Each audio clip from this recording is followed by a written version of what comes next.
오쿠마 이 동양 선반을 제가 이제 사실 매입한 지는 상당히 오래됐어요. 한 5년 정도는 된 것 같아요. 4, 5년 정도. 처음에 이제 이 선반을 가져왔을 때는 조금 문제점들이 있었죠. 그 모터가 안에 전선이 다 삭아가지고 안 됐던 것도 있고, 전기 쪽에 또 문제가 있었던 것 같기도 하고요. 그 다음에 이 안에 기어 쪽에서도 좀 문제가 있었고요. 그 다음에 발판 브레이크도 없어가지고 멈추지가 않는 거예요. 그 여러 가지 이제 문제점들이 있었는데, 그리고 나서 이제 제가 이거를 외주를 보내서 이제 수리를 일부 했습니다. 수리를 하고 나서 보니까, 그리고 이제 제가 이제 도장을 좀 했죠. 도장을 하고 나서 이제 기계를 이제 서서히 만져보고 있는데, 그 전에는 이 오쿠마 선반에 대해서 제가 그렇게 뭐 이 선반 그냥 그저 그런 선반 이렇게 생각을 했어요. 사실 그저 그런 선반이라고 사실을 생각했는데, 이 선반이 이 보면 볼수록 이 선반이 조금 매력적인 선반인 것 같다, 이런 생각이 자꾸 들어요. 사실 이 오쿠마 선반은 단종된 선반이에요. 근데 일본에서는 이게 주력으로 이제 만들었던 선반인데, 우리나라에서는 이제 동양에서 이거를 이제 기술질 해가지고 부품들은 또 일본제로 그대로 썼던 걸로 알고 있어요. 기어나 부품들이 굉장히 좋아요. 부품들이 대부분 다 일본제로 알고 있습니다. 이런 것도 사실 일본제일지도 몰라요.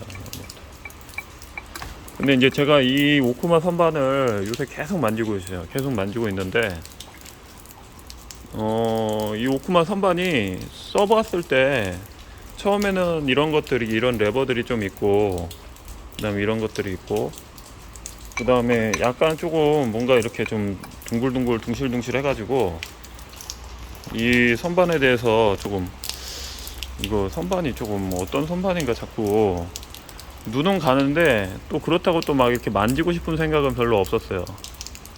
근데 지금은 이제 이 선반이 참 좋은 선반인 것 같다. 그때 그 기술력을 잘 그 당시에 이렇게 녹여가지고 넣었구나, 그런 생각이 자꾸 듭니다. 왜 그러냐면은 여러 가지 면에서 기능들이 디테일하게 잘 들어가 있어요. 수동 라인이라든지, 그 다음에 핸들이라든지, 뭐 여러 가지 뭐 디테일 면에서 이런 거라든지 여러 가지 면에서, 우리나라에서 순수하게 우리나라 독자 기술로 만든 선반들을 보면은 조금 기술력이 조금 부족한 선반들이 있습니다. 예를 들어서 뭐 예전에 효성에서도 선반을 만들었는데, 소형을 만들었는데 독자적인 우리 기술 같아요.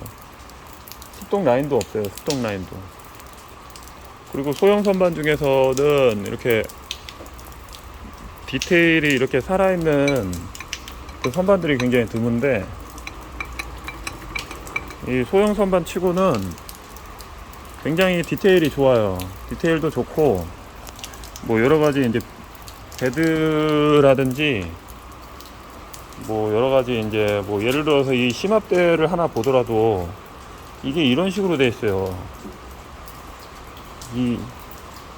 이게 이런 식으로 돼 있는다는 게 쉬운 생각이 아니에요. 이게 이런 식으로 돌려가지고 이걸 움직인다는 것 자체가, 이렇게 돌려가지고 이렇게 하잖아요. 그 다음에 이제 이거를 당겨서 이렇게 밀어가지고 또 드릴을 해요. 어우, 이거는 용접을 해야 되겠네. 이거는 용접을 해야 되는데, 이렇게 당겨가지고 이렇게 밀어가지고 해요. 그 차이가 대단합니다. 이게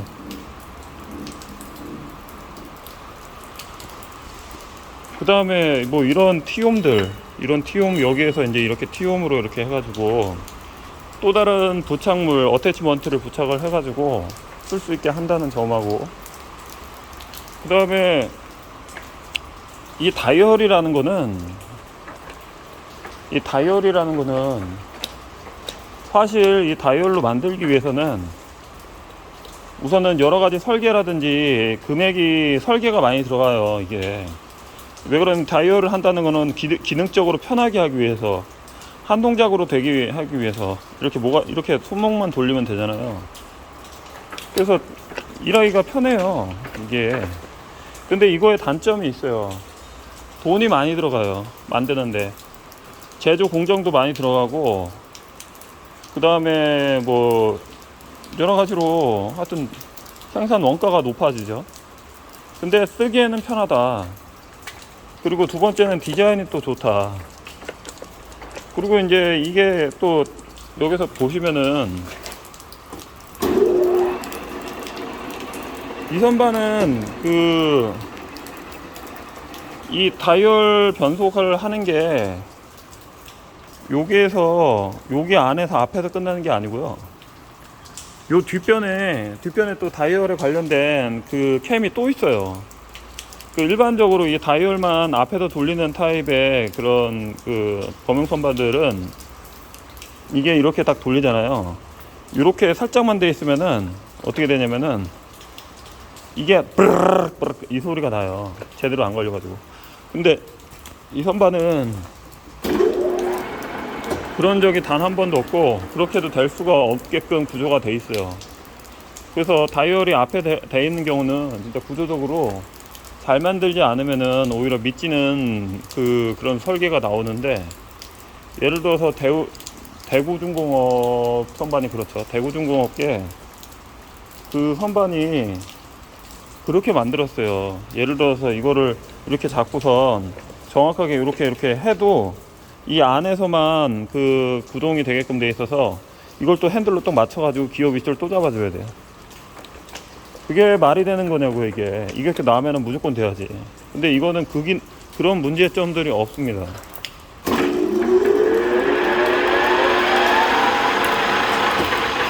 그래서 잘못 기어를 놨다고 거의 뭐 잘못 걸려가지고 바락바락 거리는 그 느낌이 없어요. 그래서 사용을 해봤는데 점점 이게 만족도가 높아져요. 저는 사실 이 기계가, 이 기계는 거의 5년 정도 방치되다시피 했던 기계죠, 거의. 그리고 이제 5년 정도 팔려고 제가 노력을 많이 했는데, 이 우선 발판 브레이크도 없고 주축에서 일부 소음이 나는 것도 있고, 그래서 그거를 고치기 위해서 돈을 많이 썼습니다. 돈을 많이 썼어요. 시간도 많이 걸렸고요. 그래서 이 다이얼로 회전 속도를 변속을 하고, 그 다음에 이거는 방향 전환을 하고요. 그 다음에 이제 이거는 이송량의 속도예요. 이송량 속도고, 이거는 1단부터 8단까지 8단, 1단 이렇게 걸고선 7단, 6단. 여기 보면은 이런 소형 선반에서도 이 피드박스에 오일이 계속 보충돼 가지고 밑으로 빠지게끔 이렇게 돼 있어요. 그리고 이제 여기는 A, B, C, D 이런 식으로 또 여기에서도 변속이 이런 식으로 돼 있고요. 그 다음에 이런 그 핸들에 이런 뭉치들이 굉장히 열 처리된 것 같아요. 단조돼 가지고 이게 묵직하고 좀 무게감 있게 잘 만들었어요. 이 부분 자체가. 쉽게 보기가 어려워요. 기계를 보면 볼수록, 아, 이거는 이 선반은 진짜 신경을 써서 만든 선반이구나, 이거를 알 수 있게 되더라고요. 예를 들어서 이런 거 하나만 해도 요게 눈금표가 또 있어요. 다이얼이 또 있어요. 그 다음에 이제 이런 거라든지 이런 부분이 또 틀리고요.